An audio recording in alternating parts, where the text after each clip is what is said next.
بسم اللہ الرحمن الرحیم۔ حمد و ثنا ذات باری تعالیٰ کے لیے، درود و سلام حضور اکرم صلی اللہ علیہ وسلم کے لیے۔ صحت کی دنیا پروگرام کے ساتھ حکیم سید صابر علی آپ کی خدمت میں حاضر ہے۔ معزز سامعین، جیسے کہ آپ کے علم میں ہے کہ ہم ایک ترتیب کے ساتھ اس ماحول میں جس میں ہر شخص کسی نہ کسی طرح کسی بیماری میں مبتلا ہے، یہ کوشش کر رہے ہیں کہ صحت کا کوئی ایسا پروگرام دیا جائے جس میں کسی ایک موضوع پہ، کسی ایک بیماری پہ، کسی ایک اچھے اسلوب کے ساتھ زندگی گزارنے کے اصولوں کا تعین کیا جائے۔ اب تک کے جتنے پروگرام ہم نے دیے ہیں اس میں مختلف موضوعات زیر بحث لائے ہیں۔ آج کا ہمارا پروگرام ایک عام سے مرض کے بارے ہے جس کو آج کے دور میں اگرچہ ڈاکٹر حضرات مرض نہیں مانتے، لیکن ہماری طب اس سے الامراض کہتی ہے، قبض۔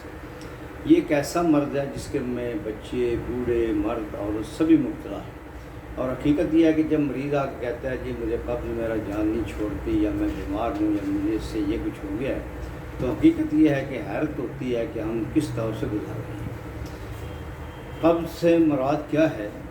اصولی طور پہ یہ بات ہے کہ ہم جو غذا کھاتے ہیں، رب کائنات نے ہمارے جسمانی نظام کو اس طرح ترتیب دیا ہے کہ ہم غذا کو کھاتے ہیں، معدہ، انتڑیاں، جگر اپنا کام کرتے ہیں، اور جسم کو وہ غذا جو ہم کھاتے ہیں اس سے وہ قوت ملتی ہے جس ہم اپنی زندگی کی تگ و تاز میں سرگرداں رہتے ہیں۔ جو کچھ ہم کھاتے ہیں اس میں سے وہ قوت حیات جو کہ ہمیں چاہیے مل جاتی ہے، اور اس کے بعد فضلہ جو ہے وہ خارج ہو جاتا ہے۔ یہ ایک نظام فطرت ہے جو آدم علیہ السلام سے لے کے آج تک، اور آج سے لے کے قیامت تک اسی سلسلے تک جاری رہے گا، اور تمام حیوانات اسی مرحلے سے گزر رہے ہیں۔ غذا کا کھانا، اس سے جسم سے قوت حاصل کرنا، اور جسم میں جو کچھ باقی فضلہ بچ جائے اس کو خارج کرنا۔ ہمارے ہاں یہ نظام جو کہ صدیوں سے انسان کے ساتھ چل رہا ہے، اس میں خلل اس وقت کا ہوتا ہے جبکہ ابن سینا کے مطابق جب اس فراغ و اعتباس کہ جو کچھ ہم کھاتے ہیں اس کو روک کے اس سے قوت حیات حاصل کرنے کے بعد، قوت سے اپنے حاصل کرنے کے بعد خارج کر دینا فضلے۔ ہمارے ہاں قبض سے عام طور پر مراد یہ دی جاتی ہے کہ جب کسی آدمی کو اجابت با فراغت نہیں ہوتی تو اصطلاح سے قبض کہتے ہیں۔ لیکن قبض کی دو بڑی اہم صورتیں ہیں جس سے مریض گزرتا ہے۔ ایک صورت یہ ہوتی ہے کہ مریض کو بہانہ روز آتا ہے، اجابت روز ہوتی ہے، لیکن قبض کے ساتھ ہوتی ہے، دقت کے ساتھ ہوتی ہے، اس کا بہانہ بستہ ہوتا ہے، بعض کا سدوں کی صورت ہوتی ہے، بعض کا کئی دیر تک لیٹرین میں بیٹھنا پڑتا ہے، اینٹنا پڑتا ہے، اور تب کہیں جا کے انسان اس عمل سے گزرتا ہے اور وہ محسوس یہ کرتا ہے کہ ابھی میری اجابت کی کیفیت ختم نہیں ہوئی، بافراغت میں اس سے، اور جو شخص بافراغت اس سے نجات پا جاتا ہے اس کے اندر چستی، شگفتگی، اس میں زندگی کی امنگ، اور ایسا محسوس ہوتا ہے جیسا خود کو انسان ہلکا پھلکا محسوس کرتا ہے۔ قبض کی دوسری صورت یہ ہے کہ بعض اوقات انسان کو 3 4 5 دن تک پخانا نہیں آتا، اگرچہ وہ غذا ضرور ہوتا رہا ہے۔ چنانچہ قبض کی یہ دونوں صورتیں جو ہے وہ انسانی صحت کے لیے نقصان دہ ہے۔ اس میں کوئی بھی صورت ہو، بہرحال سادہ سی بات یہ ہے کہ انسانی صحت کے برقرار رہنے اور برقرار رکھنے کے لیے ضروری ہے کہ انسان روزانہ اجابت سے، بافراغت اجابت سے اپنے آپ کو بالکل پہلو طے کرتے ہوئے یہ سمجھے گا وہ اس پہلو سے فارغ ہوگا۔ یہ انسان کی عادات ہوتی ہیں، کوئی سوتے وقت سے فارغ ہوتا ہے، کوئی صبح اٹھتے ہی سے فارغ ہوتا ہے۔ عام طور پہ روایت یہ ہے کہ جو شخص صبح اٹھ کے فارغ ہو جاتا ہے وہ سمجھتا ہے کہ اب میں اپنی زندگی کے معاملات میں بالکل آزاد ہوں، اور وہ خوشگوار زندگی بسر کرتا ہے۔ لہذا یہ طریقہ کار جس میں انسان گزرتا ہے یہ فطری ہے، اس میں کسی کا کوئی دخل نہیں ہے۔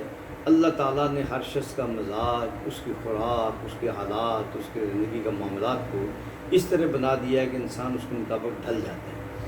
بعض اوقات یہ ہوتا ہے کہ انسان سفر کر رہا ہے، ڈرائیور ہے، اس کو اجابت کی ضرورت پیش آئی ہے، لوگوں کہتا ہے کسی منزل پہ پہنچ لوں، میں یہ فاصلہ طے کر لوں، پھر میں اس عمل سے فارغ ہو جاؤں گا۔ نتیجہ یہ نکلتا ہے کہ اس کا سبب یہ چیز جو ہے یہ بھی سبب بن جاتے ہیں قبض ہونے کا۔ قبض کے لیے ہمارے ہاں جو طریقہ کار سمجھا جاتا ہے وہ یہی ہے کہ ایک آدمی کسی طبیب کے پاس جاتا ہے، کسی ڈاکٹر کے پاس جاتا ہے، کہتا ہے جی میں قبض ہے، وہ قبض کشا دوا دے دیتے ہیں، مریض کو اجابت ہو جاتی ہے، وہ سمجھتا ہے میں ٹھیک ہو گیا ہوں، حالانکہ یہ بات طبی نقطہ سے نقصان دہ ہے۔ وہ اجابت جو کسی شخص کو کسی دوائی سے روزانہ ہو وہ ایک علیحدہ مرض ہے، اس لیے میں مرض کہہ رہا ہوں کہ جب تک وہ گولی یا دوائی نہیں کھائے گا اسے اجابت نہیں ہوگی۔ لہذا کوشش یہ ہونی چاہیے اصولی طور پہ کہ انسان اپنے نظام زندگی کو اس طرح بدلے کہ از خود اسے اجابت ہو جائے۔ اس کے لیے اصولی طور پہ میں یہ ذہن رکھنا چاہیے کہ قبض کے لیے جو قبض شاید دوائیں اس وقت مارکیٹ میں میسر ہیں وہ کسی بھی لحاظ سے مسلسل استعمال نہیں کرنا چاہیے۔ طب اس بات پہ پوری طرح 100% اس کا اقرار کرتی ہے اور اس کی تصدیق کرتی ہے کہ کوئی بھی دوا جو قبض کے لیے استعمال کی جائے، بار بار استعمال کی جائے تو ایک تو وہ بے اثر ہو جاتی ہے، اور اس کے بعد دوسرا نقصان یہ ہوتا ہے کہ آنتوں میں مسلسل کچھ جلاب اور چیزیں خراش پیدا ہو جاتی ہے۔ عام طور پہ ہمارے ہاں جو ادویہ استعمال ہوتی ہے اس میں انزل ہے، تما ہے، اس میں مصبر ہے، اس میں اسارہ ریوند ہے، اس میں آخری طور پہ جمال گوٹا ہے جو استعمال کیا جاتا ہے۔ یہ ساری چیزیں بالآخر انسان کے لیے نقصان دہ ثابت ہوتی ہیں۔ اصولی طور پہ علاج یہ ہوتا ہے کہ انسان ایسی غذائیں استعمال نہ کرے جو قابض ہیں، مثلاً بیکری کی اشیاء ہیں۔ آج ہمارے ہاں مجبوری ہے لوگوں کی ڈبل روٹی، نان، توست کا ناشتہ کرتے ہیں، رس کا استعمال کرتے ہیں، یہ ساری چیزیں قابض ہیں۔ یورپ میں جہاں پہ ڈبل روٹی یا توست استعمال ہوتے ہیں وہاں پہ طریقہ کار یہ ہے کہ توست کے اندر یا ڈبل روٹی کے بند کاٹ کے اس کے اندر 2-3 ٹکیاں مکھن کی رکھی جاتی ہیں، اس میں کاٹ کے پیاز رکھا جاتا ہے، اس میں ٹماٹر ڈالا جاتا ہے، اس میں کھیرا ڈالا جاتا ہے اور پھر وہ غذا کھائی جاتی ہے۔ اس سے قبض ختم ہو جاتا ہے۔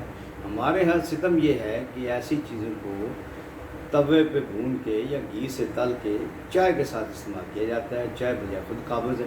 نتیجہ یہ نکلتا ہے کہ ہماری غذا بنیادی طور پر سبب بن جاتی ہے قبض کا۔